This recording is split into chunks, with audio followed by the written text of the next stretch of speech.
मुख्य हे जो सरकारने आता जो नियम बदललाय तो अगदी शेवटच्या क्षणी बदलला। आरटीईला जवळजवळ महाराष्ट्रातून 3 लाखापेक्षा जास्त अर्ज भरले जातात, म्हणजे 3 लाख कुटुंब याची वाट पाहत असतात ज्या प्रवेश प्रक्रियेची, आणि त्यासाठी ते वाट पाहून थांबलेले असतात। असं असताना शेवटच्या क्षणी हा आदेश काढलेला आहे आणि त्यांनी असं म्हटलं की 1 किलोमीटरच्या आतील फक्त प्रवेश दिले जातील। पूर्वी 3 किलोमीटर पर्यंत किंवा त्याच्या अधिक अंतराच्या जर जागा शिल्लक असतील तर त्याप्रमाणे दिल्या जायच्या। याप्रमाणेची जर आकडेवारी पाहिली तर ही जवळपास आता 80% जागा भरल्या जात होत्या, 20% रिक्त राहत होत्या। आज सरकारची जर आकडेवारी बघितली तर हे जवळपास आता 35 ते 40% मुलांना किंवा या जागा रिक्त राहतील। बरं, कायद्याप्रमाणे या जागा रिक्त सोडता येत नाहीत, कारण कायदा असं सांगतो, जो 2013चा कायदा आहे तो कायदा असं सांगतो की 1 किलोमीटरच्या आतील मुलांना प्रवेश दिला जावा आणि त्यानंतर म्हणजे प्राधान्याने तो दिला जावा, आणि त्यांना जागा शिल्लक असेल तर 3 किलोमीटर पर्यंतच्या मुलांना प्रवेश दिला जावा आणि त्यानंतर उर्वरित प्रवेश केले जावेत, आणि मग त्याशिवाय या जागा ओपन म्हणजे खुल्या गटातून भरता येणार नाहीत, असा शासनाचा म्हणजे कायदा आहे। आता प्रश्न असा निर्माण होतो की शासन निर्णय मात्र त्याच्या विरोधात केला जातोय।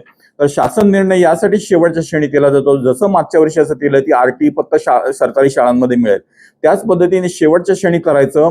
गरीब पालक कुठेही कोर्टामध्ये जाऊ शकत नाहीत, ते लढू शकत नाहीत, ते एकत्र आलेले नसतात, याचा फायदा घेऊन ही शिक्षण व्यवस्था कोलमडून पडायचं, शिक्षण हक्क नाकारायचं हे षडयंत्र आहे, आणि याला सर्वजण आमदार खासदार सामील आहेत। याचं कारण की याच्याविषयी शिक्षक आमदार असतील किंवा पदवीधरचे आमदार असतील आणि इतर आमदार हे शासनाचा कायदा पाळला जात नसताना याविषयी बोलत नाहीयेत। आम आदमी पार्टी याच्यावर सातत्याने बोलते आणि ही लढाई आम्ही लढू।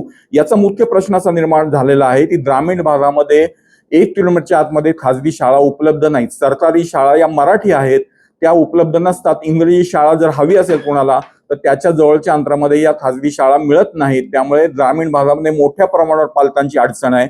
शहरी भागामध्ये ज्या आहेत त्या शाळा श्रीमंत भागांमध्ये आहेत, म्हणजे पिरंगुट वगैरे बाणेर साईडला, आणि प्रत्यक्षामध्ये तिथे वस्त्या नाहीत। वस्त्या आहेत शहरामध्ये, त्या वस्त्यांच्या जवळच्या अंतरामध्ये या शाळा नाहीत, खाजगी शाळा नाहीत। त्यामुळे शहरी भागामध्ये पण आपण उपनगरामधल्या शाळा या उपलब्ध नाहीत, त्यामुळे पालकांची मोठी अडचण झालेली आहे। त्यामुळे या सगळ्याची जी आकडेवारी आहे ती सुद्धा आपल्याकडे उपलब्ध आहे। या आकडेवारीवरून असं दिसतं की सरकारकडे 60% पैसे हे केंद्र सरकारकडे येतात। असं असताना हे पैसे वाचवण्यासाठी सरकार हे करतंय की आरटीच्या मुलांच्या नावाने जी प्रतिपूर्ती शाळांना द्यायला ती 2200 कोटी शिल्लक आहे, पेंडिंग आहे, आणि ती यावर्षी आता वाढीव याच्यानंतर 3300 कोटीपर्यंत जाईल। ही देऊ लागू नये म्हणून हे सरकार हे सगळं करतंय, षडयंत्र करतंय, आणि याच्यामध्ये सरकारला केंद्र सरकारकडनं 60% रक्कम मिळत असताना सुद्धा हे पैसे जातात कुठे हा प्रश्न निर्माण होतो। त्यामुळे राज्य सरकार हे बेफिकिरी दाखवते आणि शिक्षण हक्क कोलमडून पाडण्याचं धोरण यांचं दिसतंय।